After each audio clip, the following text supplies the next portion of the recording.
Alright, it's Christmas time and I haven't released a video in a while. So, good morning, afternoon, or evening. I'm not feeling well. Apologies on the coughing.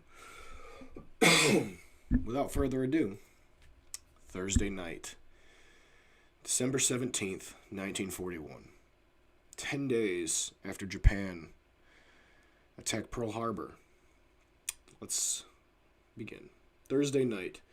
Darling, when I went to mail your letter last night, I asked the CQ, most kiddingly, why he hadn't given me my mail, and he in all seriousness said he thought I was on furlough, and forthwith gave me two letters from you.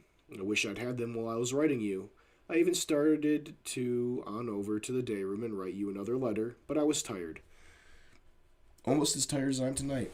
I rolled out at 4 this morning. Although we were through with the problem by 12:30 here, there was no cleanup for any of us because of the mud and dirt that was caked all over the lower side of the buggies. And again, we worked till 9 o'clock at night, and from 4 a.m. till 9 p.m.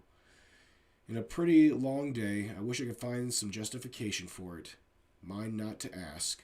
And though I'm not a soldier by now, I never will be, which might be a sad circumstance in this day. At least we have a new heated shop to work in. Remember the parade ground directory across from the road from my barracks? That is a motor pool now, with shocks for all vehicles and ample shop space for each company's maintenance now. And unless I misunderstood, some night till 9. I know now of which you spoke of Sunday. Got it last night.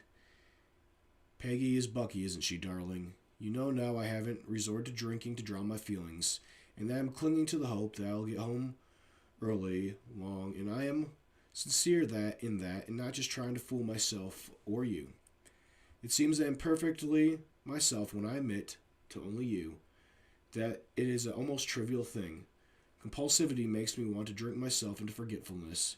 Christmas.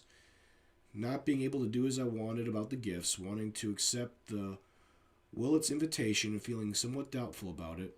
Oh, of course, the old uncertainty of being able to get off. I guess you know better than I can tell you. But I'm sure that I won't. To do any drinking before the 24th, as that I'm Elis's dad, and I will have a little celebration for our own that night at Eddie's. Their telephone company is giving a party on the 22nd, and we're invited, probably much like the Pioneers Party we once went to at the Mayflower, but I'm looking forward to this one very much. Possibly having gotten over the shock of it. There must have been some shock to it, though I haven't realized it. Enough to give away either one way or another.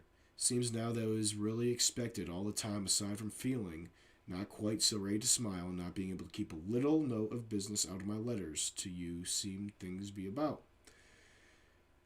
Seems we are at war, and my front row seat is possibly going to be a good one, as I once very lightly thought it might. I don't know for sure just how much the present cheerful trend of the European upstarts is responsible for my confidence in us.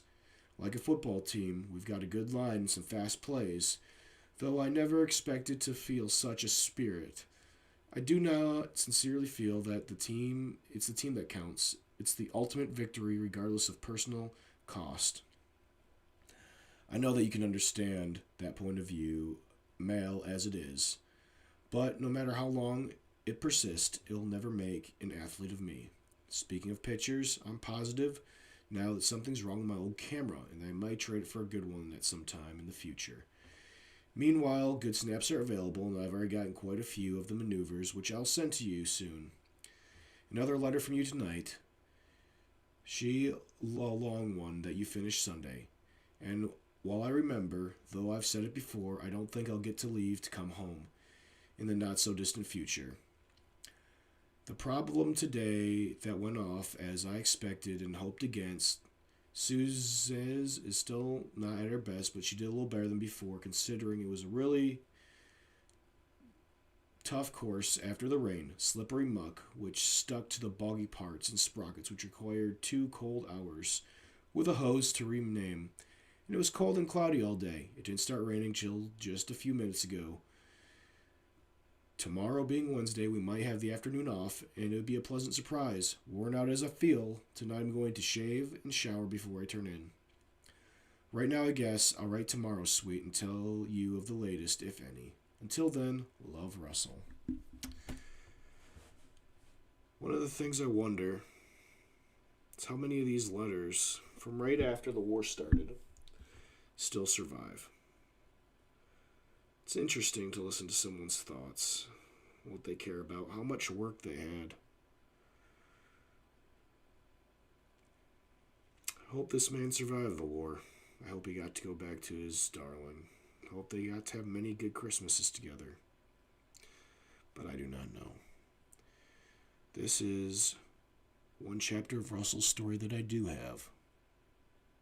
But without further ado, have a good morning, afternoon, or evening.